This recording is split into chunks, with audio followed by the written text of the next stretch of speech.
to order at the appointed time. We will start off with roll call. Johnson. Here. Wiper. Here. Markham. Here. Miller is absent with notice. Rahman is absent with notice. Long. Here. Spiz. Present. Smith Charles. Present. Yeah, quorum. Thank you. Mr. Weibert, would you lead us in the pledge?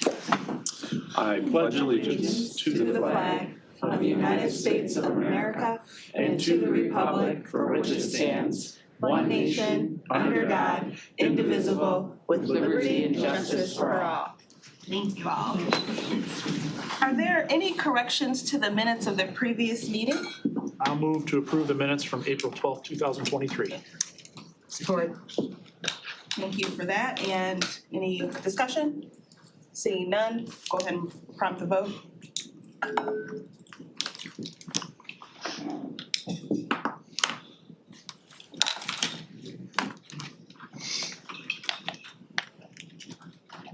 You got 6 yeas, 0 nays.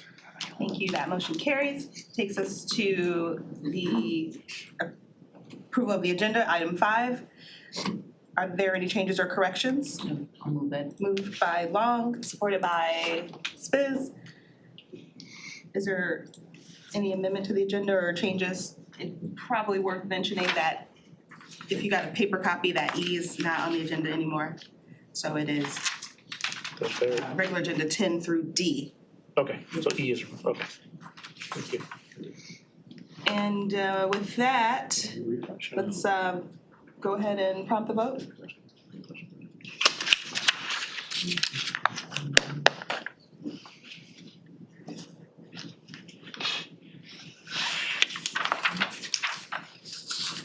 You have 6 yeas, 0 nays.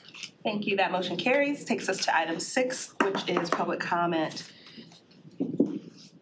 Is there anyone from the public who would like to address the committee?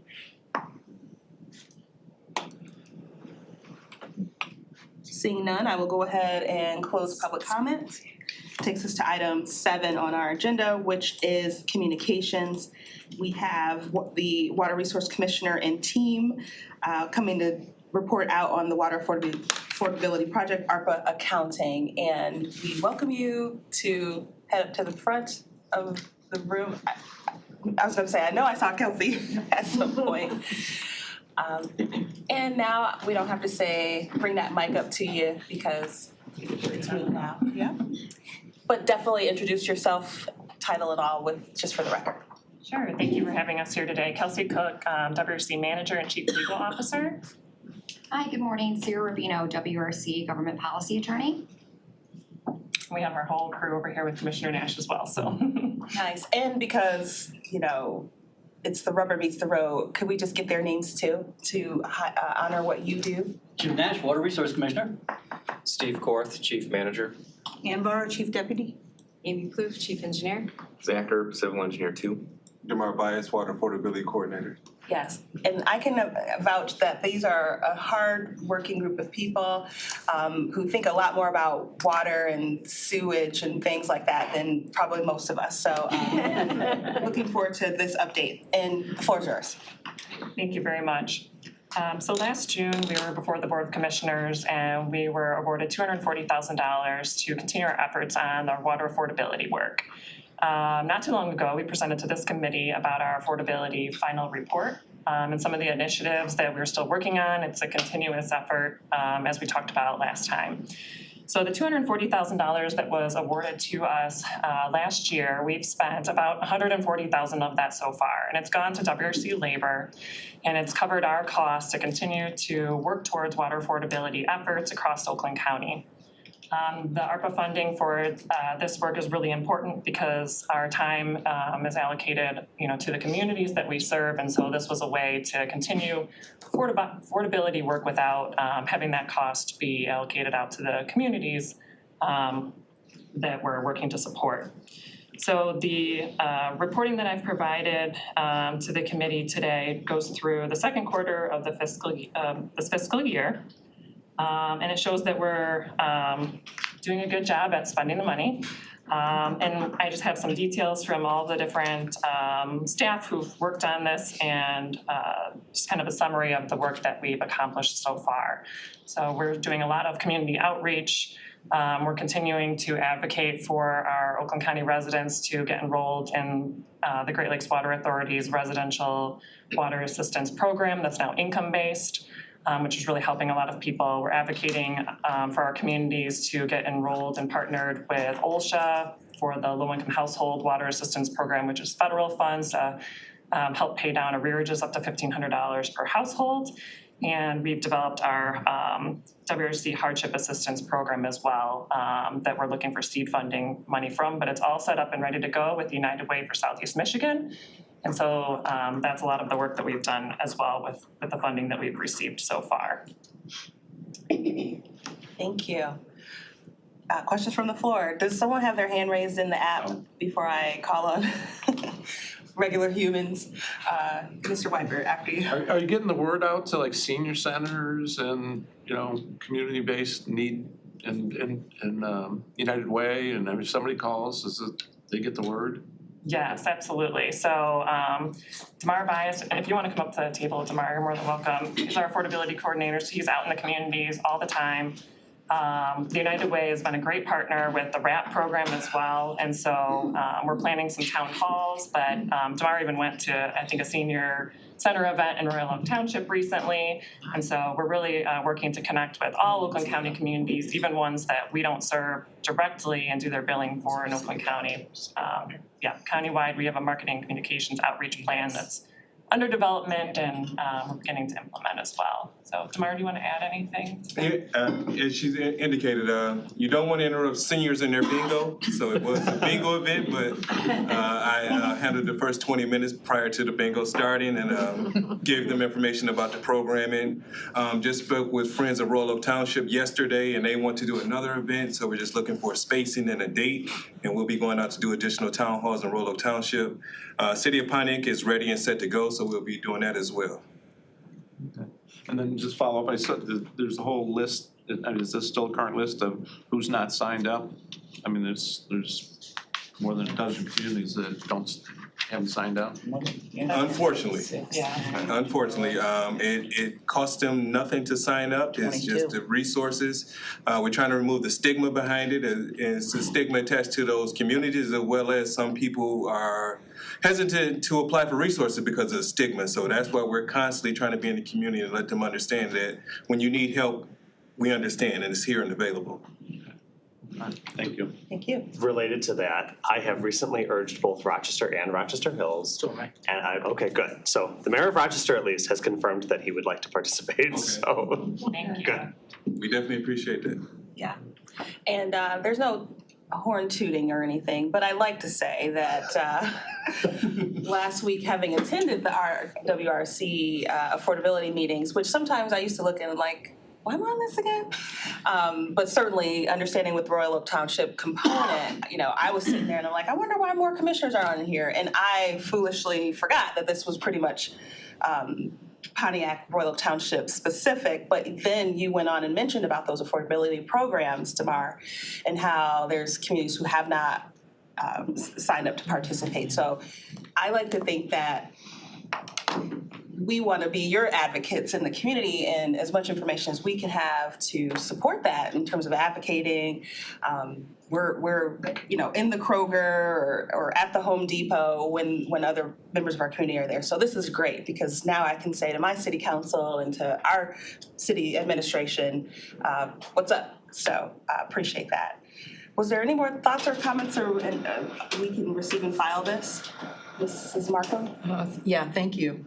I have two questions. Who does the review of need? Somebody says, I think I need help with my water bill. Who does that review? Currently it's going through OSA for the LIWA funds, and United Way is handling the RAP funds. Okay, so there's a procedure and. Yes. Okay. Thinking about the future, I know we used ARPA funds to get this up and running and all of that. How is this planned to be sustainable long-term? 3-4 years from now, somebody has water affordability issues. how is the program structured so that it's gonna be here in the future? Or is this kind of a one-off? I can speak to that a little bit, and Sarah can add as well. So with the hardship assistance program that we're working on developing, that we're gonna be taking, it's gonna be first come, first served, but we'll be continuously taking donations. So that's gonna serve a population that's above the 200% of the federal poverty level comes into a hardship. However, with water affordability in general, as you may recall from last meeting, the Great Lakes Water Authority's income-based program is available to residents for 2 years right now. And then if you have a senior or a disabled person in the household, then there's no time limit on it. So what we need is a statewide program. And so another effort that our office is working on outside of this ARPA funding effort is we're working directly with Senator Chang's office and to draft state legislation to develop a policy and a funding mechanism for water affordability statewide. It's very difficult, near impossible to have it done community by community because there's not the diversity of income to be able to charge some people a little bit more, to charge other people less. But what we can do is, our proposal is a statewide per meter fee. So everybody pays a little bit. It would maybe start out at about 33 cents a customer. And it goes into a state fund that then is allocated back out based on need to provide like a discount on a bill to give people a bill that's more affordable to pay. So this way it touches every community across the entire state and is really a statewide effort. So we're in meetings probably every day of the week with Senator Chang and other coalitions to talk about that. And Sarah's taking the lead on that, and so she can provide you with any other information. Yeah, I would just mention too that the LIWAT program is a federally funded program. That funding, it needs to be, the funds that were distributed to the state need to be paid out or distributed or allocated by the end of September. There is a lot of conversation in Washington DC right now about making that program permanent or changing it to a similar program housed under the US EPA. So again, the LIWAT program only pays for arrearages, and that is a temporary program with no guarantee that it will become a permanent program. So again, that's set to expire in September. So that might not be an available resource to customers before then. Just one other thing to mention too, that if those funds don't get utilized, funds that were appropriated for Oakland County, they can be reallocated to other counties that have utilized their funds in need. So this money is use it or lose it. So anything that can be done to encourage communities not signed up is much appreciated. Thank you. Okay, thank you. Good question, thank you. And I don't know if it's already happening, but, or if by saying it here, it ends up happening, but perhaps our marketing, you know, that whole little team that the executive fought so hard for to be under one umbrella with marketing. I mean, this sounds like something that should be posted on all of our social and mentioned for all of our municipalities. So more to come with that. So we appreciate all of your hard work. It's a thankless job, I can tell you, and I encourage everyone, if you are available for some of those WRC affordability meetings, to pop in, just because it's something that I think is just like Head Start should be replicated across the spectrum. So with that, do I have a motion already? Not yet. Okay, so I'll entertain a motion to receive and file. Mrs. Long and Mr. Johnson. And we can prompt the vote.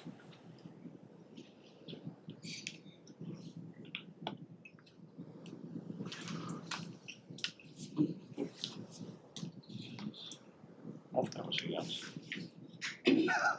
I know. Is he a yes? Mine's a yes. but okay. You have 5 yeas, 0 nays. Okay. Motion carries. Thank you so much, team. Thank you. And that leads us right into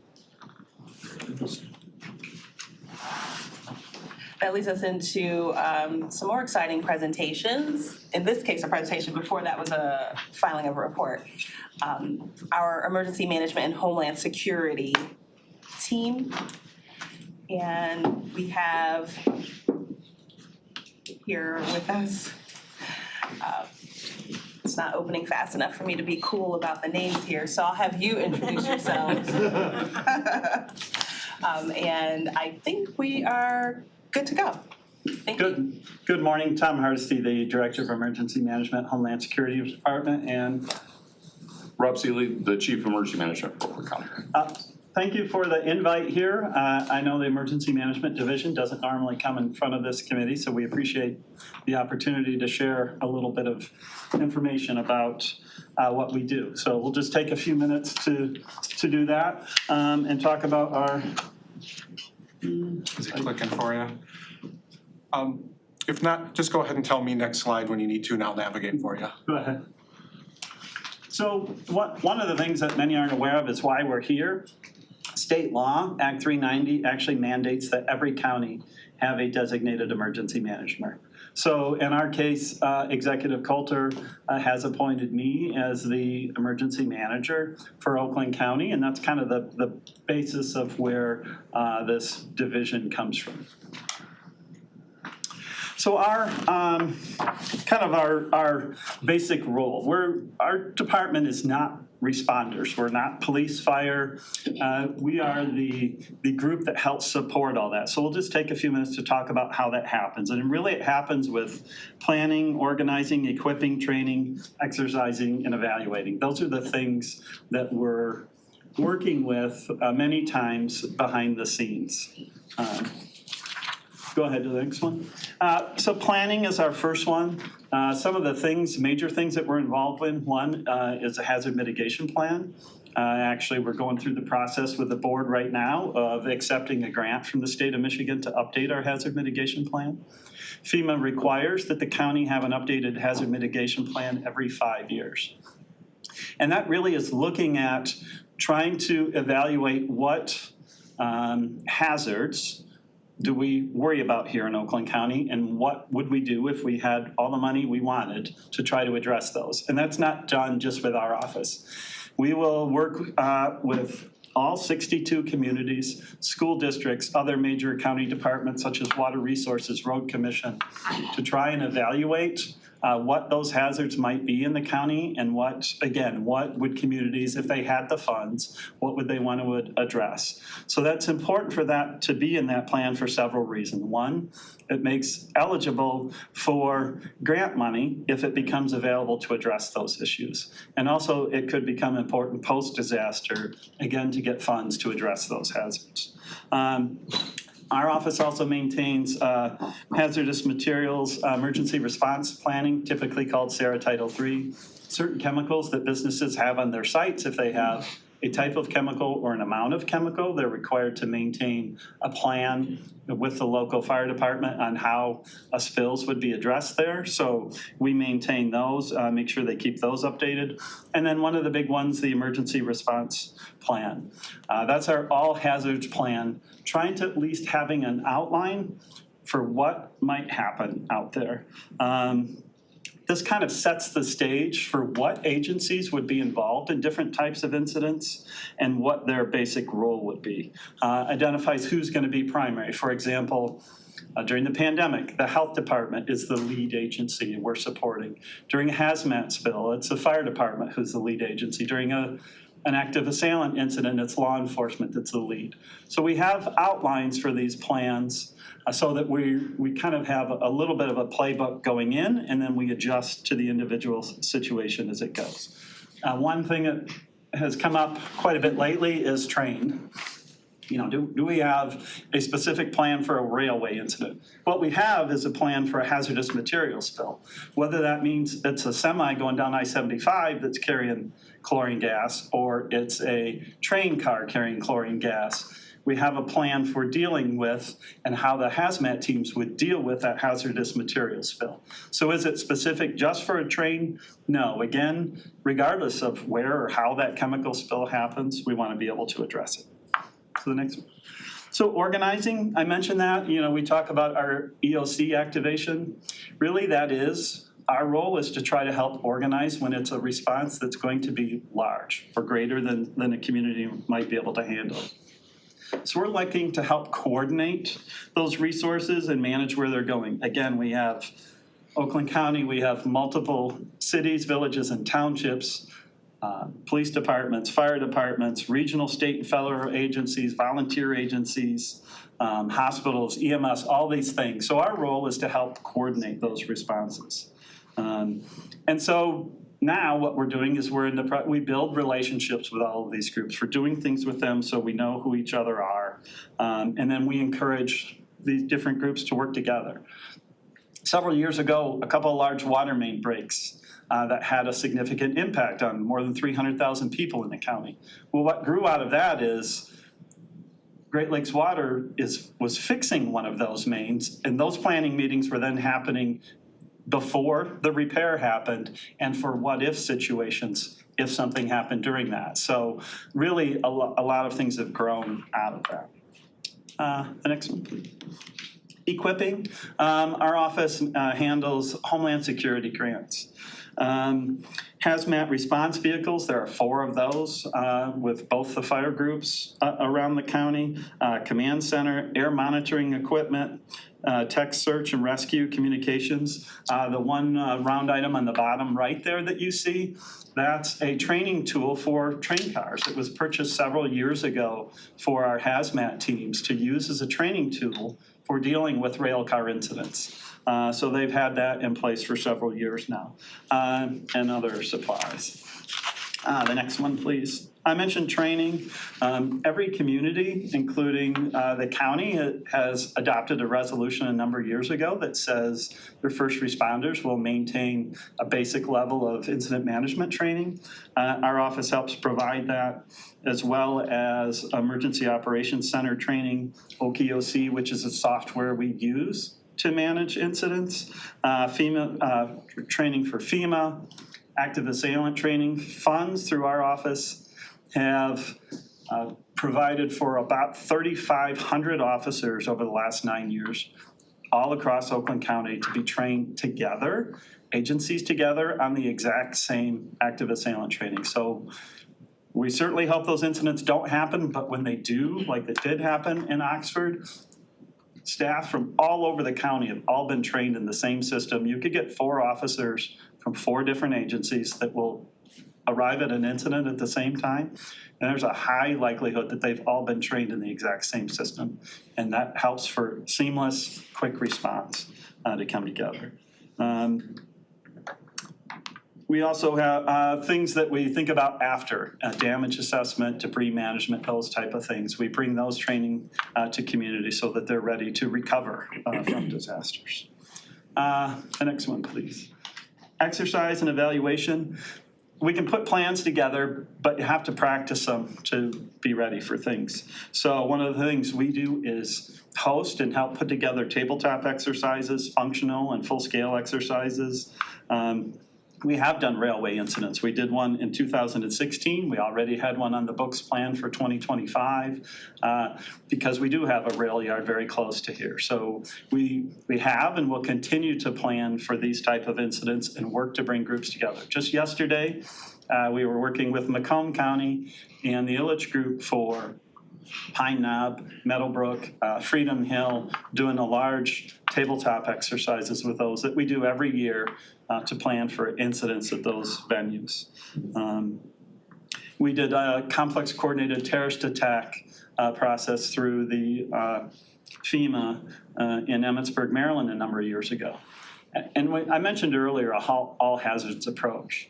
So one of the lessons that we learned during the complex coordinated terrorist attack, we actually used during the pandemic, as far as using area commands. When resources were short and certain areas of the county were getting hit much harder with issues at various times, we used lessons that we learned for something completely different that were suitable and applicable to the pandemic response. So we're always looking to learn from whatever type of incident is going on to improve our response for everything. The next slide just has some of our contact information. Oak Alert, we talk about these emergencies. We'll continue to advertise Oak Alert. It's the means that we can get messages out to people in an emergency when they need information. So there's a scan code there that someone can use, the QR code, to sign up for it. And we'll continue to push that and encourage people to do that. And the last slide, I did throw our staff on here. I wanted to take a moment to promote them. It's really a pretty small staff during the pandemic, which is officially scheduled to end on May 11th. During that same time of 3 years, we had tornadoes, we had urban flooding, storms, and a really small staff led by Rob that really do a really good job and did a great job responding around the county and dealing with all kinds of different issues and assisting our communities when they need it. And they've really done well with that. So with that, I would take any questions and. Yeah, we'll start with Commissioner Long. All right, thank you, Tom, for the presentation. So we have 4 hazmat vehicles. The one's still in Commerce. I haven't looked at the fire station lately. Is that still there? They were moving them. Rob probably knows. Yeah, that one has moved. That is now down in Walled Lake, I think, has it right now. That's why I haven't seen it, but I don't drive to middle school as much. So that's in Walled Lake. Where are the other 3? One is in Troy. Okay. One is currently in Oakland Township. Okay. And the other one is in Birmingham. Birmingham has it. Okay. Oh, where was the one? Wait, Troy, where'd you say? Oakland? Okay. Oakland Township. I'm just making sure the 4 quadrants, I always say 4 quadrants for the county. But what determines where you move them? Like, why did Commerce lose their hazmat? They're assigned to the 2 different MABUS teams, so they will move them. Okay. So they're owned by the county. But they're assigned out to the 2 different fire groups, and so they'll move them based on who they have available to respond with those vehicles Okay. and what equipment they have on each truck. Okay. And the reason one moved out of Commerce was because they bought a new fire engine and they needed the space for their new piece of equipment. I was very proud when I first got elected, that got in Commerce Township, that hazmat. That was a question when I first got elected. So, and I have not seen it, but I don't drive that way as much, Yeah, so that's but why I was that's why asking. they got a new piece of apparatus and they needed the It's space still in there. closed, so that's good, Yes, ma'am. kinda, I just wanna make sure everything's kinda, something happens, that they're kinda in each of the parts of the county. Thank you. Commissioner Spitz. Thank you, Madam Chair. Thank you, gentlemen, for coming in, and publicly thank you for everything you guys have done for Oxford over the last couple of years. One question, the infamous warehouse that's in Pontiac, how's that going? How much stuff do we still have in there? Is it still busting at the seams? What's going on? So this is going very well. We've actually gotten rid of over 1 million gallons and almost 1 million masks out of that warehouse. So our inventory of items are now getting closer to the inventory that we're gonna maintain. Our maintenance is going to be a 90-day supply for all the CVTs in case that another pandemic were to occur, another incident were to occur, and a 6-month supply for all Oakland County departments. We're gonna maintain that in masks, gloves, gowns, and those kinds of things that are easy to store, and they generally don't have a short window where they expire. We're also now using that warehouse to store our incident management team vehicles. Oakland County has recently taken control of the incident management team for Oakland County. It was being run by the MABUS 3201 group, the North group, and they were having issues with getting equipment repaired and staffing the incident management team. We are now own that. The Emergency Management Division now owns that process. With that, we have an incident support vehicle, which is a 42-foot long Freightliner vehicle that opens up into a workspace for that. We actually use that in White Lake after the White Lake tornado. We also have a communication support vehicle that's a Sprinter van and a truck with a trailer that is also communication support. They also responded there. They were able to set up a net for them to be able to use their radios because a lot of the radios were knocked down because of the tornado. We also have a large generator there. That generator was also used in White Lake. They lost power at their police station. They were unable to dispatch. We used it there to support White Lake so that they could run their dispatch center. It's a 24K generator, so it's large enough to be able to run a building. And those are all located now in the warehouse with the teams all have access to the warehouse to be able to get that equipment and move that equipment out of there. We also now have storing and are leasing, not leasing, but letting other county agencies use a number of chairs, tables, tents that we purchased for pandemic purposes. We are now storing them in our warehouse, and we're allowing other places to temporarily lease them. We just used it at the communications division. They had a communications week where they honored their folks that work over there in dispatch, and we used the tent, tables, and chairs there for them to be able to use, and we're planning one for the jail here coming up. We also use it at the airport for their annual exercises they have out at the airport. Thank you. Anything further? Was that a hand? No. Okay, Mr. Johnson. Thank you. Mr. Johnson. I wasn't planning on asking this, but since you mentioned trains several times, I feel like I have to. No, I'm just curious, thank you all very much for your work. With regards to trains, I am not an expert in this, but as far as I'm aware, Sarah Title III covers hazmats in stationary places, right? Folks who are storing hazmats on sites, which is great. Have we ever had a issue with a manifest on a train? Because I know that they're not required to carry physical manifests, so there is this app, Ask Rail, that they all want everyone to use, but we don't have good internet access everywhere in the United States. So just kind of wondering, obviously there's not like Sarah Title III to cover in movement hazardous materials, but that is a thought that I have. They fall under federal regulations and they're not required to provide that. I'm not aware of an incident where we had an issue with one of those manifests. I guess that doesn't mean that it couldn't have happened, but not that I'm aware of. And we aren't ever given a courtesy notice in advance of like, hey, our manifest contains a large amount of, no. Okay, cool. Thank you. That's what, was it FEMA or whoever after the train in Ohio was like, oh, they don't tell us what's on the train. Yeah, the Federal Railroad Administration is very tight-pocketed about information. I'm gonna go with Phil Weipert next. Thank you.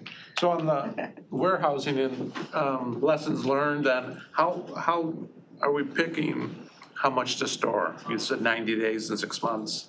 So at the beginning of the pandemic, we absolutely had nothing ready. We had a lot of expired things that were left over from the H1N1 outbreak several years ago, and we had masks and gloves, so many of them were expired. The manufacturers came out and extended the expiration on those items so that we could use them, but it kind of caught everybody in the nation, not only Oakland County, kind of on their heels. And we have made a decision as a county that we don't want to have that happen again. So therefore, we have got with our cities, villages, and townships, and our mostly our health department, and we've had a discussion with them about what types of items and how much that they would need in order to operate in case we were to have an uptick in COVID or another pandemic, and that's how we came up with those numbers. They weren't just arbitrary. Data from response during COVID helps provide us what that is, but for the county operations, a large chunk of that is the health department. People that are putting shots in arms or physically dealing with people. Thank you. Yes, Commissioner Markham? I had two things. First of all, I was gonna ask how many people you have in your department that handle all this, and I am really surprised that there are so few for such a big job, so kudos to all of you for being so serious about what you do and continuing to upgrade as time goes on and thinking about what we didn't have right and how can we fix that. That's always a really good way to go.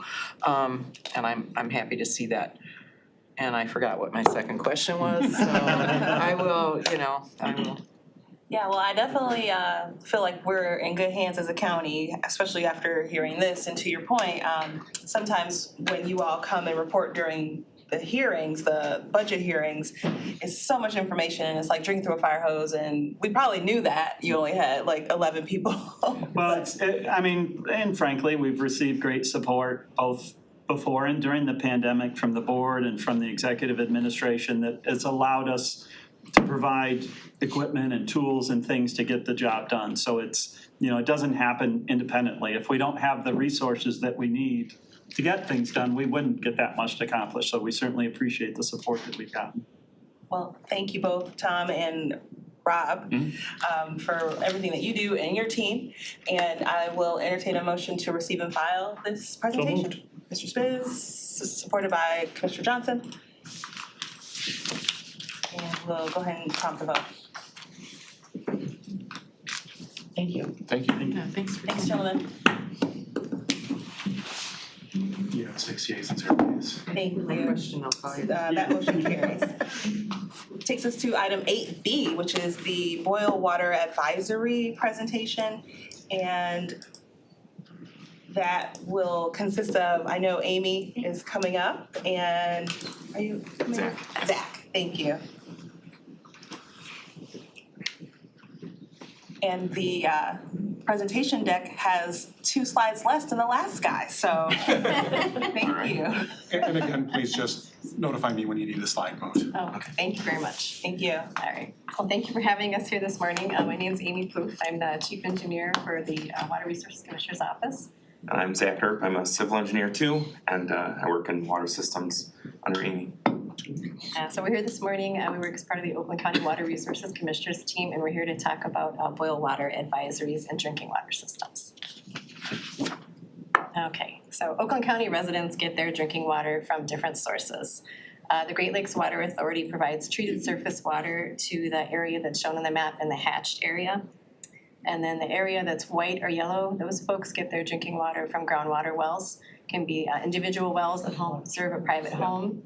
It can be a subdivision type well where many customers share a well, or it can be a community-wide well, such as Waterford Township. So the Oakland County Water Resource Commissioner, we operate some water systems, but not all of them. So the ones that are shaded in blue are Great Lakes supplied system that our office operates. And the ones that are shown in yellow are well water systems that our office operates. Yep. I know there's a few communities that have their own well systems and water systems that are not shown on here. Those are One in not ours. particular that I'm aware of. So I'm just wondering how to, Village of Oxford. Just wondering how you deal with those, or are they on their own? They're on their own. So we kind of act as like their public works department for some folks that have a contract with us. So we operate like the city of Pontiac, the city of Farmington Hills. We operate Oxford Township and not the village. So we kind of act as their DPW provider. But we don't, for those communities, we would work with them if there was an emergency. Just from a boil water standpoint, I just don't know if you guys get involved with it or not. No. Unless they need us, if they want us to open an emergency connection. Right, thank you. Thank you. So Zach and I work as part of a team. There's different licensed operators and mechanics, and we work together to ensure that we provide clean, safe drinking water to our customers. All right, so to do that, what we want to do is we want to limit bacterial contamination in the water system. So most drinking water supplies are chlorinated. Chlorine is a disinfectant which helps to prevent bacterial growth in a water system, so it's very important. We also do sampling in the system as required to make sure that there's nothing in the system that we don't know is supposed to be there. And then importantly, drinking water systems are pressurized, which really help to limit any contaminants from entering into the water system. So what happens sometimes is there's a disruption in the pressure in the system. So when that happens, there's an opportunity where a contaminant could enter the system, such as bacteria. So when that happens, we don't know that there's a problem, we just know that we've lost pressurization and that something could have happened. So we issue a precautionary boil water advisory. So it could be something like a main break, it could be maybe it's a hydrant repair where we need to go out and depressurize a specific area. So it's an indicator that we want to let our customers know that we've made a change in the system and we should take a precaution and boil water, but there is not a known contamination issue. So I've worked in drinking water at WRC for about 18 years and we've only ever had to issue precautionary boil water notices. If there was a known contaminant in the system or if there was some other kind of concern, there's a whole other set of things we'd talk about, but we're not going to talk about that today. Just a general question. Yep. Is the boil water requirement something that's a national standard, state standard, industry standard? Does everybody have to follow the same thing, or is each area of the country kind of do what they feel is right. Yeah, so it's included in the Safe Drinking Water Act, which is then administered by the Michigan Department of Environment, Great Lakes and Energy. Eagle. Great Lakes Energy. Close, that's close. And then that's administered down to us to implement. So that everyone follows the same procedures, but we kind of have our own, everyone kind of does it a bit on their own. They have their own forms and that type of thing that they use. Thank you. Thanks. Phil, Mr. Weber? So there's never, all the precautionary advisories we've seen, there's never been an active contamination? Yes, please. You better got some wood too. I'm not going to. Thank you. And you brush your teeth. Use it boil When I've said the water. precautionaries, I've thought, well, there's something to it. Right, I But mean, it's there's just- some, Right, it's just precautionary. yep, there's something to it in the fact that we had to depressurize the system, so something could have happened, Right. but we don't know that it did, so. Thank you. Makes me sleep a little easier, so. So when we issue a boil water advisory, these precautionary ones that are issued due to pressure, it could have been due to, a hydrant replacement, maybe we were expanding the system, maybe there was a small main break, those type of things. And we ask customers to boil the water for at least a minute. So when they boil it for at least a minute, it kills any potential contamination in the water. And then just as a reminder that boiling does not eliminate lead from drinking water.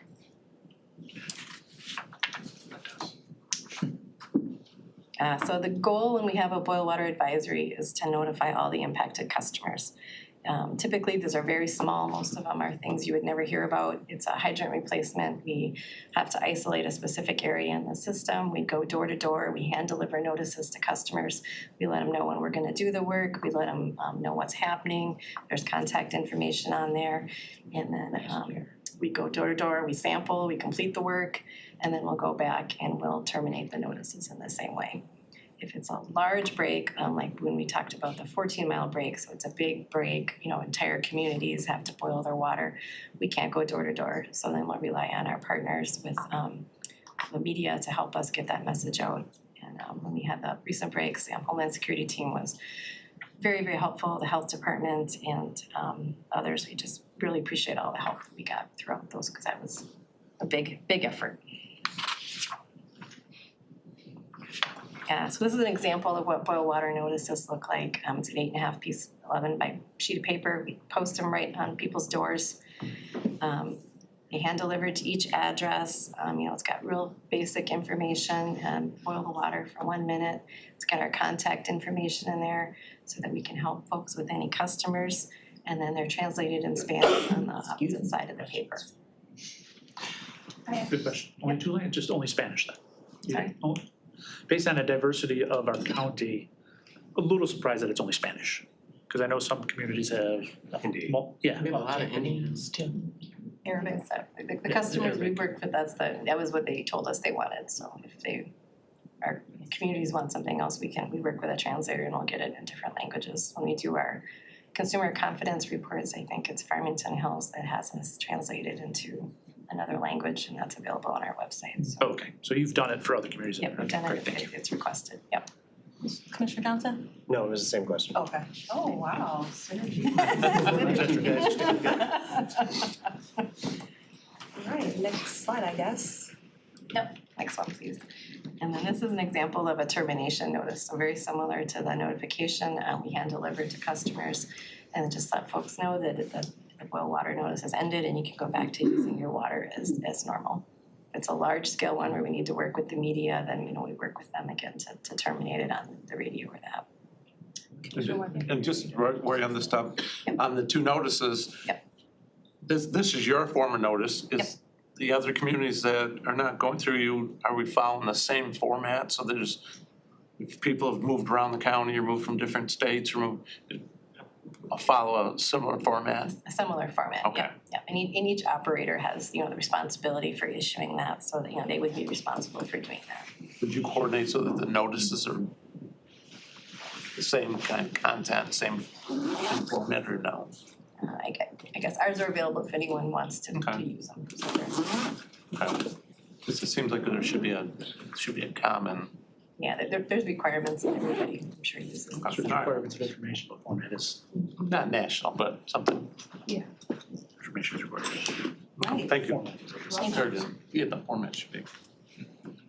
I like infographics. Infograph, yes. Yep, so we just like to share this information whenever we have a chance. So drinking water is a shared responsibility between the water supplier and then between customers. So we are, responsible for getting water to the homes, but then customers have the responsibility for the plumbing and the fixtures in their homes. So we just like to use this opportunity just to remind folks that there's things they can do in their own home to protect their drinking water. So aerators are the little screens on the end of your faucets. So every 6 months or so, just take those off and clean them up and then just put them back on. That helps to remove if there's any particulate matter that's collected in the screen. Do you have a recommended way to clean it? Get them off. The first time's a bear and then I know. it's better.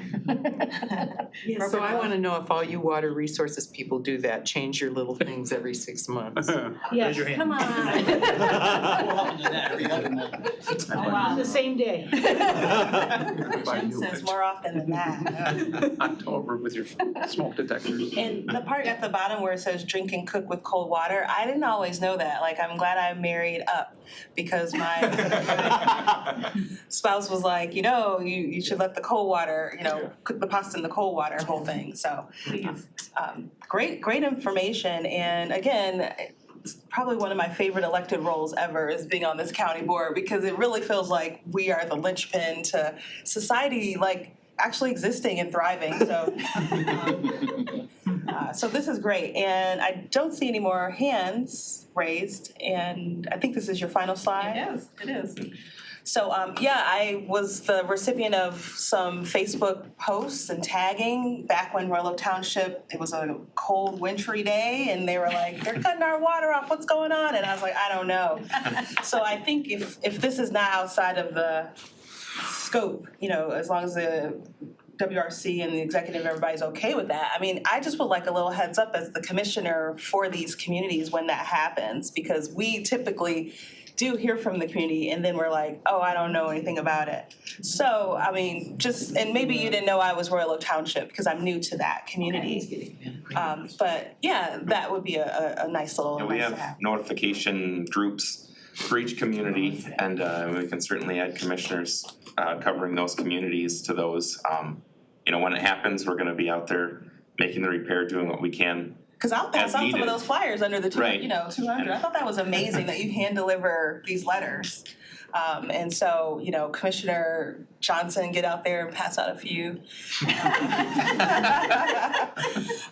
So great. I think we're in good shape to go ahead and Need a motion. a motion to receive and file.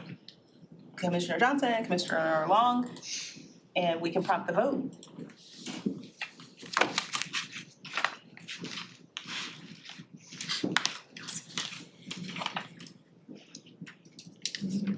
Thank you. Thank you. Thank you. Need 2 more arms. You have 6 yeas, 0 nays. That motion carries. Thank you for the presentation.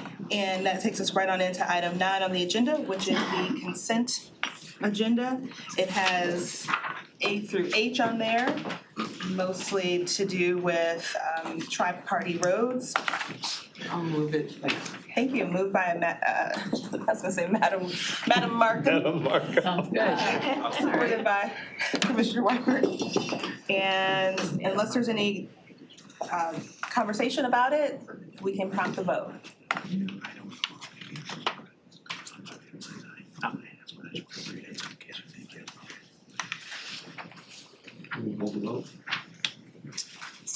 I'm a yes. Oh, yeah, I'm gonna hit a yes. Yeah, for the township of Elm, which is underneath.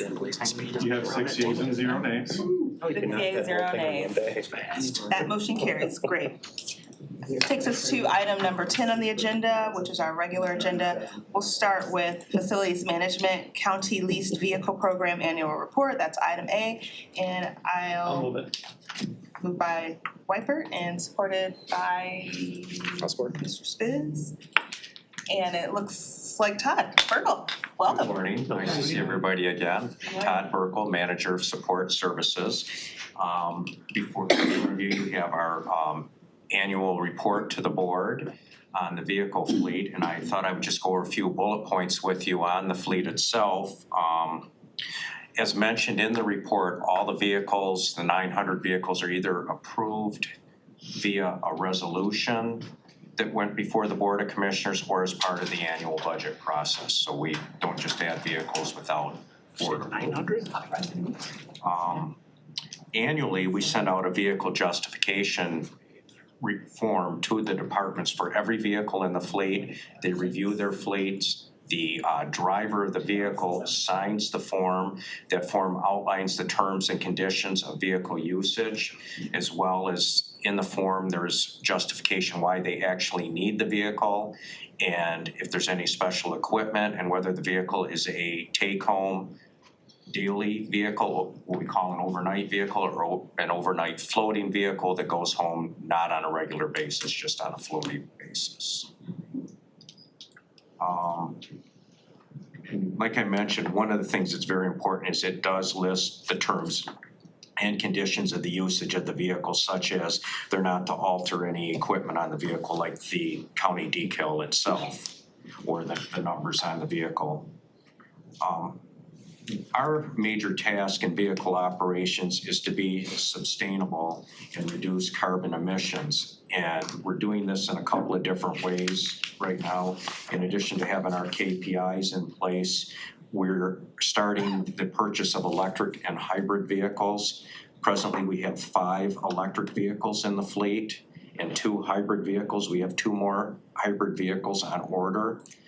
We're also replacing our older vehicles. When we cannot replace them with an electric vehicle, we're replacing them with more fuel efficient vehicles. And the replacements alone in fiscal year 2022 should be saving about 14,000 gallons of fuel a year. One of the major challenges of the electric vehicle is, one is just lack of available product right now.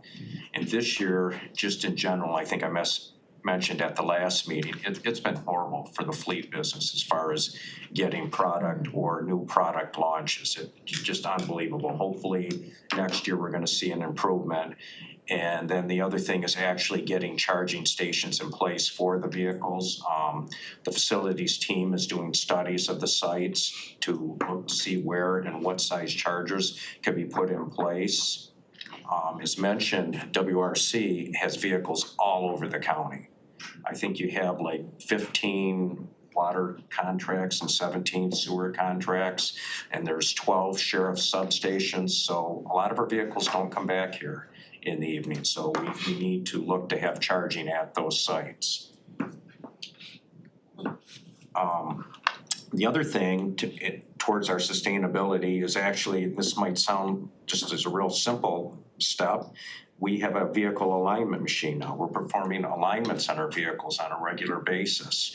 A properly aligned vehicle can save 2% in fuel usage a year, which is about 19,000 gallons when you look at our fuel purchased. And it's not a surprise, but it's coming to fruition. The savings in tires has been huge. I mean, 25% savings is what they forecasted in tires, and that's about what we're seeing. We purchased 250 less tires last year. So that's really been great. So Todd, is it okay if questions come while you're speaking? Yeah. Okay, so I see Commissioner Spiz and then Commissioner Johnson. Yeah, I'm glad you brought up the 5 electric and 2 hybrid, because I was gonna ask from the forecast, because I see the report stops at 2023, of course. Do you guys do any type of forecast of what you think you're gonna need in vehicles in like next 2 years, 3 years, 5 years?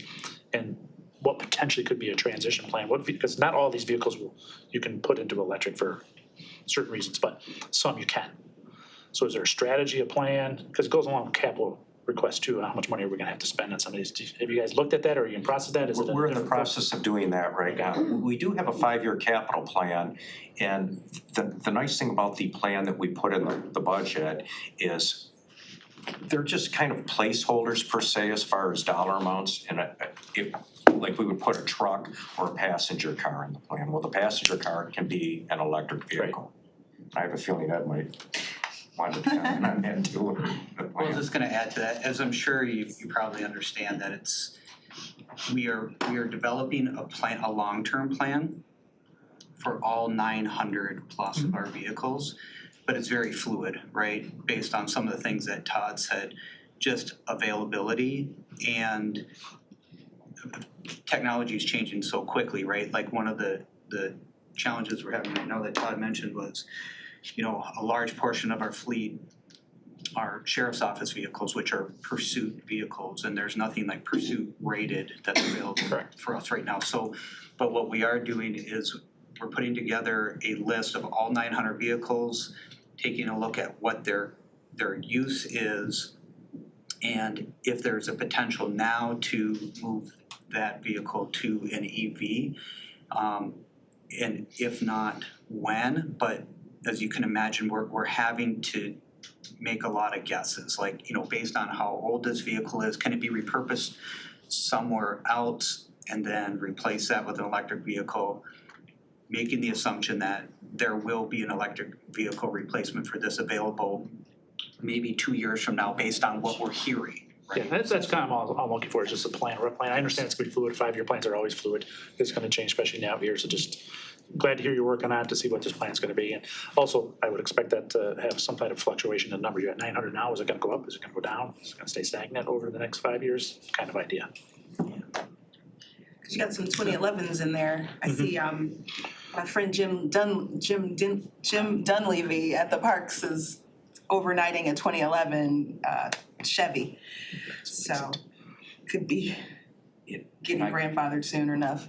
As far as the count going up, a majority of our growth in the last, since 2013 has been in the sheriff and in WRC as they pick up more contracts, so the trend continues. Okay, switching gears slightly, if I may, Madam Chair, you mentioned you have an alignment machine. Does that do four-wheel alignment or only front? 4. Sweet. And tires, do you guys do your own tires? Do you buy them and put them on yourself, or do you take it somewhere? We buy them and put them on ourselves. We actually get a government price through Goodyear, and we have to go through the Goodyear store in Pontiac and the Firestone store that's over in Waterford, because even like a Bell Tire, Discount Tire can't sell the tires to us for the price we're getting them. Thank you. Good to know. Good to know. Good to know. Commissioner Johnson? I'm a proud EV owner. One of my favorite things about this parking lot is I get to park next to Gwen, who's also it's a Volt. Mine's a hybrid. It's a hybrid. But Rob's got his little Bolt UV. I love this little parking lot. It's a question, it's a comment. Obviously, I love EVs. It took me 54 weeks to get my 2023 Bolt UV. I'm aware that it takes a long time to get EVs this year. But just kind of in general, I would hope that we're consulting folks with intimate knowledge of EVs while we're making all these plans, because nothing pisses me off more than when I pull up to a charger and it's like, clearly someone who doesn't use EVs put this here because it is very difficult to use, just placement wise. Also, there's never a need for a level 3 for us to purchase, and most EVs come with a level 2 charger now. Mine came with a level 2 charger, so all I need is a 240 volt outlet. Just lots of ways to save money. All you need is 240. That's all I need. You just gotta find That's it. all I need. Good luck. Well, the outlet, but like I can come with my own charger in theory, which like saves $700 per charger. So that's really all. I'm excited to see this, and obviously all of the manufacturers' fleets for like the next 5 years. I'm just really looking forward to that. So thanks. So just in response to your comment, we are throughout this process consulting with organizations and folks that have a high level of knowledge on the EVs and the chargers. But also Erin Quittel, our environmental sustainability officer, she owns an EV. So she's in all of our meetings and she's sharing her experiences. Okay. I don't know if you saw, she recently did a YouTube video where like she tracked, like she's like, okay, I'm going to an environmental meeting up in the Thumb.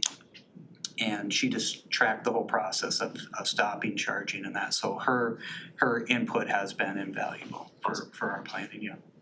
Nice. It did come up in Parks, I'm not sure if you were at that Parks meeting, but where we were like, do you charge for charging? Is that just pull up and go, you know? It was just, you know, if you're at the park and you're there for a few hours, being able to charge up your vehicle, and it was things to your point that you really don't think about until you're in the practical part, not just this high level space, so good to hear. And I believe, you still have more to share with us. Just a couple, just two, along with the environment and cleaner burning vehicles. Our average age of a vehicle and fleet is less than 6 years, which is very good. The average age of the public or private sector vehicle on the road is over 12 years, so ours are twice as new. And we're doing a little test with the sheriff's office too in the meantime till we can look at electric patrol vehicles, because presently there's not a pursuit rated electric patrol vehicle. There's one coming out, they're actually testing it this fall at the Michigan State Police test, but the Tahoes that we have dual batteries, and we're trying a test where we put a stronger battery in the vehicle and are telling the officers that are doing the test, shut off the vehicle if you're gonna be out of the vehicle less than an hour. And the battery will sustain all your equipment, so you don't have to reboot. And How much weight does that save? there's a lot of idle time that goes on with those vehicles right now. And we've already been able to reduce that idle time. Yes, Right, yeah. yes, but the average patrol car industry average is like 8 hours a day idle. So it's one shift a day of idle. And to give you an idea, the wear and tear on an engine for idle is like driving 30 miles for every hour of idle. Wow. Should we have engine timers on each of the? They have hour meters, yes, yes. Mrs. Markham? Yes, just quickly back on the charging stations. So on our campus and in our parks and all of that, I would like the public areas to be highlighted and pursued as well, not just for him and me, you know, our cars, but really, you know, outside the courts, out here, in all the parks, several charging stations, so that whoever comes can, if I'm gonna be at the county, I can plug in. And I don't disagree with charging stations having a nominal fee, or you have to pay to you know, fill up your car with electricity. I mean, I have to pay to fill up with gas, so I just want us to emphasize the public areas as well as you know, for the workers at the county. The other thing I just want to mention is I've been driving my Volt now for going on 6 years, and I have been tracking, you know, how much gas I haven't used, and I think in terms of 55-gallon drums. And so your 19,000 figure is 345 55-gallon drums for 1 year. I mean, think about putting that many drums of gasoline out in there. That's a lot of gas that you're saving, and I don't think people necessarily have that in their minds. But when I'm looking at my car and I think how many 55-gallon drums of gas I have saved by driving that Volt, that means a lot to me, you know. So. Go ahead. Yeah, so in response to your comment, there's a high level of focus on public parking lots for charging. I think I mentioned in one of the prior meetings that, you know, we're putting together a holistic plan, right, to look at the entire campus, all of our facilities, and where we're strategically gonna place them, right? We have a desire to put a certain number, a certain percentage in each lot, but what we're struggling with right now and working on is just the infrastructure that's available. Like some of the buildings just don't have the electrical capacity.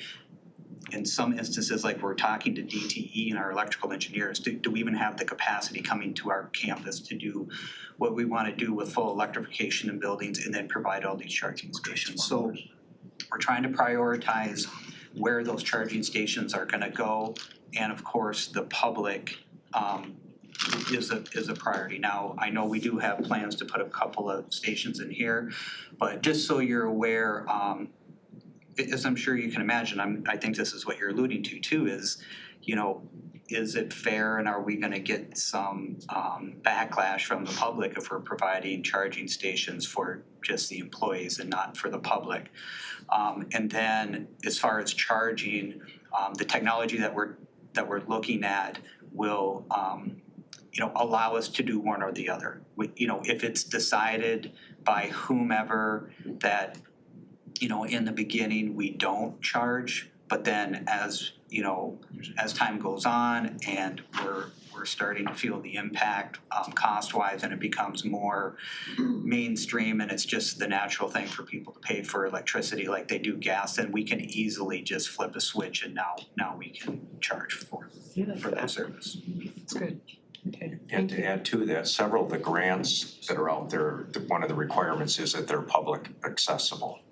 Yeah, we're working very closely with Aaron right now on some really big grant opportunities that will help us not only with the charging stations, but the infrastructure that's needed, as well as the engineering services that we need to help us determine what infrastructure we need. So that is in process right now. All right, well, I can talk about this for the rest of the morning, but I know we have a few more things to get to. You checked off everything you had, Todd? Yes, Okay, excellent, and thank you, Ed, for combining your thoughts on those things. We'll go ahead and entertain a motion to. We got the motion. We have it, okay, so prompt the vote, please.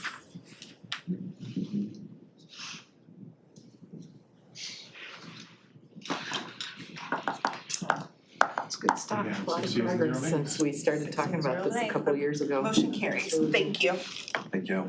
Have a good day. Thank you. Takes us to item 10B, Access Control System Upgrade Project, and I'll take a motion. Mr. Wiper moves. And Commissioner Johnson supports. I see Jason is here. It's so funny when you see people in real life, because like, you look like a linebacker on Zoom. My first recruit. He's a punter. I love it. Well, we are in your capable hands. All right, good morning. I'm Jason Warner, Manager of Planning and Engineering with Facilities Management. Mike Crum is with me today. He is the Chief of Building Safety with Emergency Management Department, right? Yep. So our resolution here this morning is for replacement of the card access system in county buildings. These are the swipe bars where you swipe your county ID to enter the buildings. The current system that we have in place was installed in the year 2000. Average life expectancy is 10 years of that system, so it's fairly old. Double its life expectancy. Yeah. So the new system that is planned to go in is proximity. So it uses the same cards that we have today, but instead of swiping, you just hold it up within 6 inches, Mike? And it releases the door there. So this project is $858,840. It includes all of the servers and the networking and all of that to replace the entire system. Funding is available within the 2023 capital improvement plan. And we're open to any questions you may have. All right, looking for questions. Mr. Spiz's name just popped up. Thank you. Go for it. Thank you for coming in. I have full support of this. Just a couple questions. We're gonna use the same card, so you don't have to go out and get everybody replace their card, right? Correct. Right. Is the system allowed if we wanna go to a different type of technology versus a card? Do you know?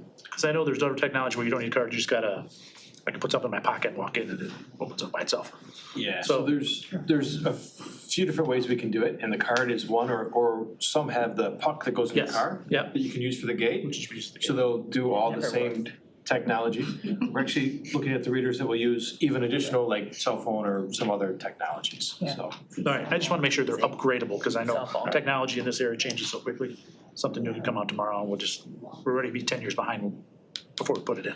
Yeah, I see Tom popped up, and I also know Commissioner Whitebird mentioned something about future technology in that space. Go ahead. So, and Mike actually brought up that very thing to me when he proposed this with the phones. My security concern is people not needing their ID card. So we're also pushing a policy that to come before the board in the near future that will mandate employees wear their IDs. So you take away this as their way to get through buildings, suddenly the need to have their ID card on them and visible becomes a little bit of that. So I will admit, while yes, making sure we have a system that's not just good for today but later, but not necessarily eliminating these with nearly 5,000 employees, you're not gonna recognize everybody by face. And we have on occasion had an issue with people wandering through buildings that shouldn't be there, so. I'm sure we do.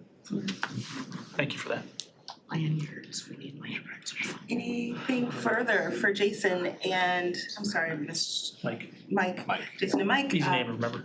With regards to the access control system, and Commissioner Long taught me, I think I mentioned this to you, Jason, when the thing didn't want to go up because of the puck, I backed out and Long zoomed in. I ignored her. And swipes her card. There's a card reader over there. I'm like, so. I never knew it either until about My 3 thing months never ago. worked, so I always slid my card I and look for what, mine never I worked. always swipe. Me too. Oh. My phone Yeah. doesn't have a button. See, so that's just real time feedback for There's you. all kinds, and if there's a need for us to come in and work with the group, we're happy to do that, or show. She learned by watching me, maybe. Thank you. Great report, easy peasy. This is a recommendation to forward to finance, so we can go ahead and prompt the vote.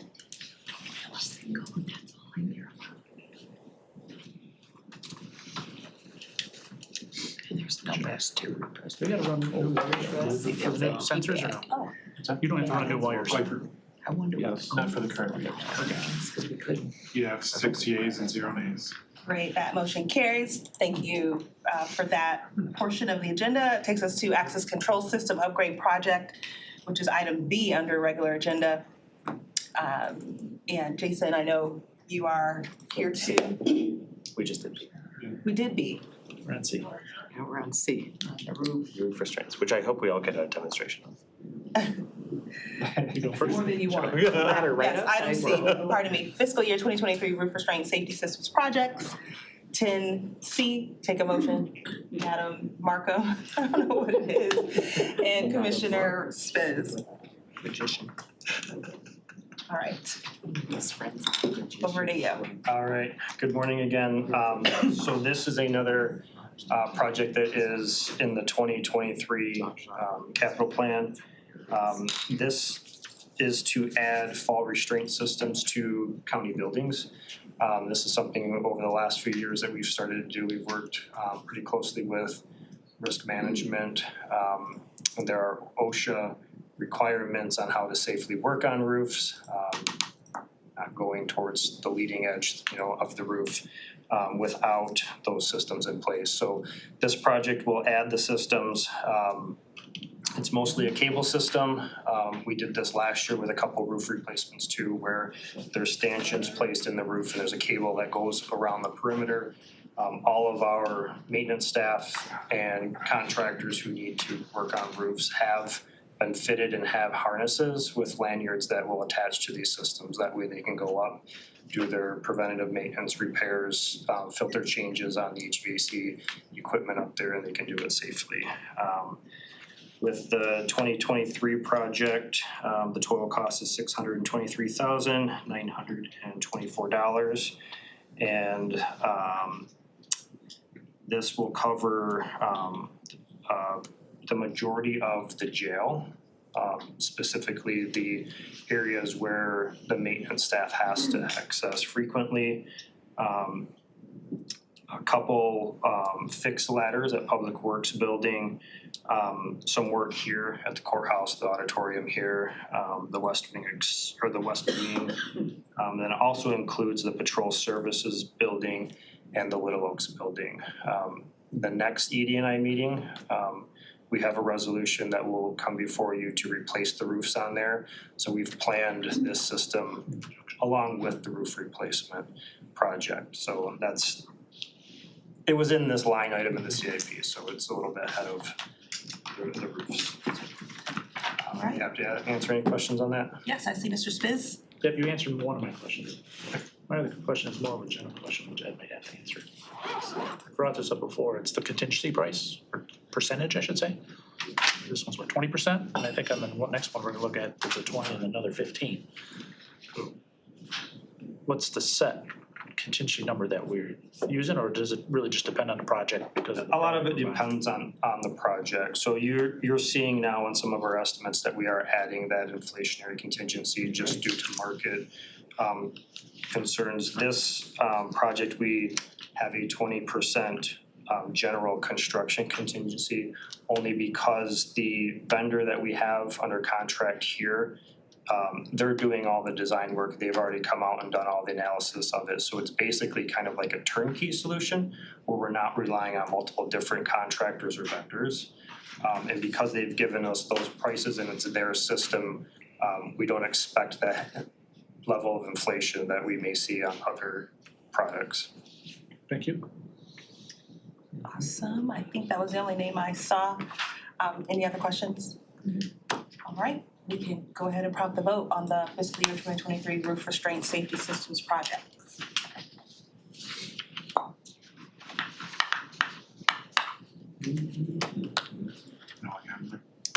Yes. We'll address that between meetings here. You have 6 yeas and 0 nays. 6 yeas, 0 nays, that motion carries. And let's say, Jason, you're not a cheap date.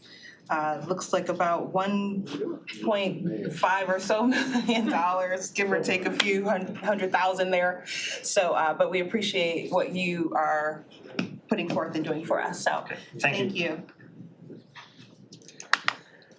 All right, moving right along, item 10D, Water Resource Commissioner Conference Room Reno, that's the way to say it, renovation. And we have, looks like Jason is going to stick around, Ann and Steve are here as well. Oh, yes, can I get a motion? Thank you, moved by Weipert, supported by Commissioner Markham. And yeah, we're ready for your report. Thank you. I'll go ahead and kick it off. Ann Varro, Chief Deputy Water Resource Commissioner. We have a conference room that's woefully underutilized due to technology challenges and space challenges. And with the pandemic, we identified the need to use the space or utilize the space much better than we are. People are still afraid to sit too close to each other, even 3 years later. But it kind of awakened us to realize that we can utilize the space much better. So we have a report in front of you. If you have any finance questions, our Chief Manager, Steve Korth, can answer those, and I'll take any questions. Thank you. Sure, Commissioner Weipert. Well, it's paid for within your budget, and it's, Yes. so that's always good. Commissioner Spitz? Yeah, my question is $173,000. Just for a conference room upgraded, that just seems high to me, so I'd like a little bit more information on what's involved with that, because I know there's technology, some things that could be more expensive, because we did upgrades here in this room and all the other conference room in the past. So in general, I support the concept, but I'm just trying to understand $173,000. Yeah, the Public Works building was built in the 70s, 73. 72. And that conference room is pretty original to that. So this project does, it basically renovates the entire conference room. There's some built-in closets that'll be removed. So complete some architectural work, ceiling work, electrical, flooring, paint, everything. Replacing the furniture, so proposed is a table similar to this shape here with all of the technology in it. The screen that's going to be installed will be touch screen. It'll have the speakers, the microphones. So does the furniture include the TVs and the technology and everything else that electrical? The electrical, but it's not in the furniture line, but if you. I'm just saying, it's $42,000 for furniture, is that? Yep. All I saw was, okay, new table, and some chairs. And I know office furniture is not cheap. It's not. I fully know that. $42,000 kind of stuck on my head is what else is in that number? Something else had to be included. I mean, you put in multiple TVs or a big, large TV that's a touchscreen is gonna cost you $8,000 for the TV itself because of the technology you're looking for. That's the kind of things I'm interested in. The technology part with the TV is the $22,000, just over $22,000. Okay, yep, I see it. The tech AV. Yeah. And then the, yeah, like you said, the furniture is $42,000. That includes the tables, the chairs that go around it. There's some additional seating right along the Right. sides for, you know, like these type of chairs here. So that's included into it. So what, if I can ask, what brand and has that been competitively quoted? I don't know offhand Maybe what steel brand, case or something like that, which I know is gonna be. The chairs will be specified as Hayworth. The table, I can check for you on that, but. But you're looking for American made or? Oh, definitely looking for that, but I mean, from a brand perspective, you know, I know certain brands, you get what you pay for in a lot of cases. But, you know, for the size of the room, what's that, 20 by 30, something like that? It's a rough guess. The table's probably the same size as this, or maybe a little smaller. Well, it'll be smaller than that. Much smaller. Yeah. So it's, I don't remember what we paid for this table, but I can't Ed, think did it you was wanna 50 add grand. something? Well, just to your concern, like I get it, cause we do hear it a lot, and you did mention it, like office grade furniture is not cheap, and we've seen the costs go up, right? Because the majority of the stuff that we buy has like a lot of metal in it, and the cost of metal and just getting products has raised costs for the suppliers because we don't buy stuff like out of the Office Depot catalog that has particle board in it, right? So yes, we buy the majority of our furniture from Hayworth, which the world headquarters is on the west side of the state in Michigan. That's where the big three are for furniture, right? Steelcase, Herman Miller, Hayworth are over there, and that's the only grade of furniture that we buy. There are some, you know, a lot of times we hear from the departments that, wow, you know, this is really expensive for what little we wanna do. They wanna buy the cheaper furniture. We've experimented with that in the past, and we end up just, because of the heavy use, we end up throwing it in the garbage. It's waste. We waste money. It goes in landfill like within a year. So we do spend the extra money for the higher quality stuff that lasts a very long time and they have very good warranties. So I don't disagree with you, Commissioner. When I see the price of the furniture for the amount that we're doing, it does seem high, but it doesn't matter if we were to get that from Steelcase, Herman Miller, Hayworth, all steel. That's what furniture is costing us. We're buying direct from them. Well, we do have a vendor, right, cause we do go out for an RFP like we have to for everything, and then there is a local vendor because Hayworth, they don't sell direct, they only sell through vendors, but what we get from the vendors then is the customer service, and then included in those costs are all the labor. Right, so they receive the product, they unpackage it, they inspect it, they bring it out, they install it all, they haul away all the cardboard and everything else, set everything up. So in that cost is also all the labor to install everything. And then once you get into, you know, conference tables like this that have technology that has to be cut in and all that, you know, that escalates the price a little bit too. Thank you. I don't see any more hands raised in the app. Just checking before we prompt the vote, but looks like we can go ahead and prompt that vote. Same screen, let's see.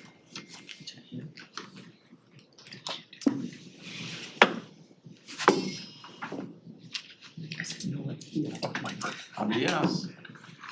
You have 6 yeas and 0 nays. All right, that motion carries. Thank you. I do want to say again, I apologize, I didn't know you were deputy WRC person, and I appreciate what you do as well. Thank you so much. Thank you. So with that, we are right on to item 11, which is public comment.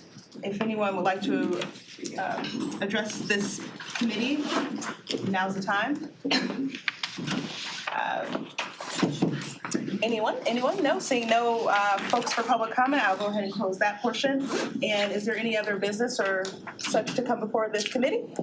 No? Wonderful. Well, this meeting is adjourned. Okay, now what do we